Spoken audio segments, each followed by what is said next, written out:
sonsa anarra fagate akamisi obsa adambana jene yani wantaka namni lubbuun jiru gaaf tokko wal argaa yantala bareedu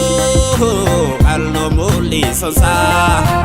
anarra fagate akamisi obsa adambana jene yani wantaka namni lubbuun jiru gaaf tokko wal argaa si jaalachuu koo beekanii anarra si faageessanii keessa koo na horeessanii abdii koo dukkaaneessanii si jaalachuu koo beekanii anarra